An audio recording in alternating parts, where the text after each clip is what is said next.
अपने राज्य में रहने दो। तो 4 स्थान कलयुग को रहने को दिया। 4 स्थान। कौन कौन स्थान दिया? तो जहां पर जुआ होता हो, कलयुग का वास। जहां पर लंपट पुरुष रहते हो, कलयुग का वास। जहां पर मदिरालय, शराब खाना, कलयुग का वास। और जहां पर जीव हत्या होती हो, चाहे वो मंदिर हो चाहे आपका घर हो, भागवत ही कहता है जीव हत्या जहां होता है वहां कलयुग का वास है। हम तो कल भी आप लोगों से निवेदन किया, आज भी निवेदन कर रहे हैं कि भागवत कथा आपके गांव में हो रही है, कोशिश करना मांस खाना बंद कर देना। और कल भी कथा के बाद कुछ लोगों ने मदिरा का पान किया है। जहाँ तक हमें जानकारी काम तक पहुँची है, अरे भैया पूरा दिन नहीं छोड़ सकोगे तो कम से कम 7 दिन तो दारू पीना बंद कर दो। क्यों अपना परिचय दे रहे हो? 7 दिन हो सके तो सब लोग सेंधा नमक का भोजन करें, बिना लहसुन प्याज का। सेंधा नमक 7 दिन सब लोग व्रत में रहे, क्योंकि मरना तो है, मरना तो पड़ेगा। तो क्यों उल्टा पुल्टा काम कर रहे हो? कुछ तो बढ़िया करो। तो जहाँ जीव हत्या होती है वहाँ कलयुग का वास है। कलयुग ने कहा वहाँ सरकार, जैसा रूप देखा वैसा घर दे दिया। एक गुण मेरे अंदर बड़ा सुंदर है, बोलो एक बढ़िया घर दोगे, ड्राइंग रूम, जहाँ पर मेहमानों के साथ बैठ करके भोजन करें तो बताएंगे। परीक्षित बोले बोलो बढ़िया गुण तुम्हारे अंदर क्या है? तो बोले सरकार सुनो, सतयुग में ध्यान करने से जो पुण्य होता था, द्वापर त्रेता में यज्ञ करने से जो पुण्य मिलता था, द्वापर में पूजा करने से जो पुण्य मिलता था, कलयुग में केवल हरिनाम करने से पुण्य मिल जाएगा, केवल भगवत प्राप्ति से पुण्य मिल जाएगा। कलयुग केवल नाम आधारा, सुमिर सुमिर नरोत्तर ही पारा।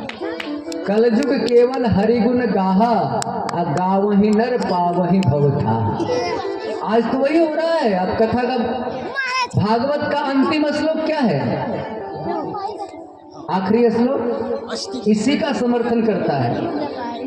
नाम संकीर्तनम अस्य, अंतिम श्लोक, सर्व पाप प्रणाशनम प्रणामो दुख समनस्तम नमामि हरिम परम।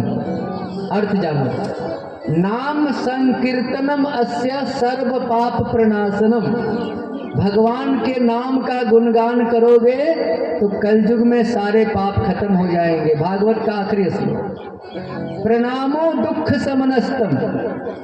यदि भगवान के चरणों में अपने सर को झुकाओगे, प्रणामो दुख समनस्तम नमामि हरिम परम, सारे कष्ट मिट जाएंगे यदि भगवान के चरणों में झुक जाओगे। यही तो है भागवत का आखिरी उपदेश। तो नाम संकीर्तन। तो परीक्षित खुश हो गए और सोने में कलयुग का वास दे दिया। कलयुग सोना में रहने लगा। एक दिन परीक्षित सोने का मुकुट पहन के जंगल में गए, प्यास लगी, समीक मुनि के कुटिया के पास पहुंच गए। समीक मुनि का दूसरा नाम लोमस ऋषि। आवाज लगाए, कोई है पानी पिलाओ? कोई उत्तर नहीं आया। घोड़ा से उतर करके अंदर गए तो क्या देखे कि समीक मुनि ध्यान में थे। माथे पर सोने का मुकुट था, कलयुग में सवार था। परीक्षित के अंदर एक भ्रम हो गया कि ये नकली समाधि है। सेवा करने के डर से ये महात्मा आंख बंद करके बैठा है। एक मरा हुआ सर्प दिखाई पड़ा, बाण की टोटी से उठाया और समीक मुनि के गले में डाल दिया। चले गए राजमहल। और तब तक कौशिकी नदी के तट पर समीक मुनि का लड़का खेल रहा था। किसी ने जाके कह दिया, अरे तेरे पिता के गले में परीक्षित ने मरा हुआ सर्प डाल दिया।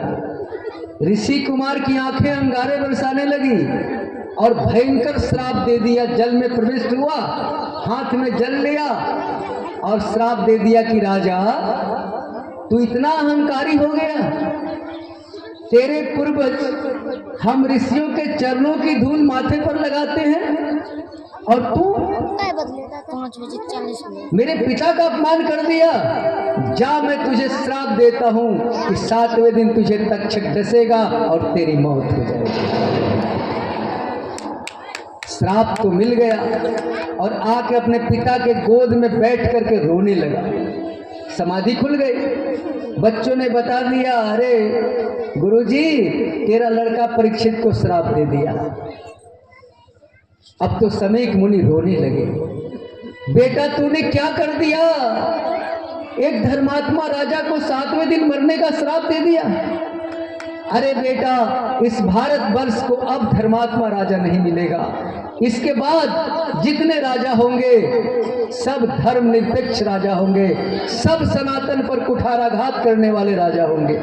ये तूने क्या कर दिया बेटा? गौरमुख शिष्य को भेजा परीक्षित के पास, समीक मुनि जाओ राजा से कह देना 7 दिन का वक्त है और अपने को मुक्त करना चाहता है तो कर ले। गौरमुख शिष्य गया, परीक्षित से कहा कि आपको श्राप मिला है, 7वें दिन तक्षक डसेगा, आपकी मौत हो जाएगी।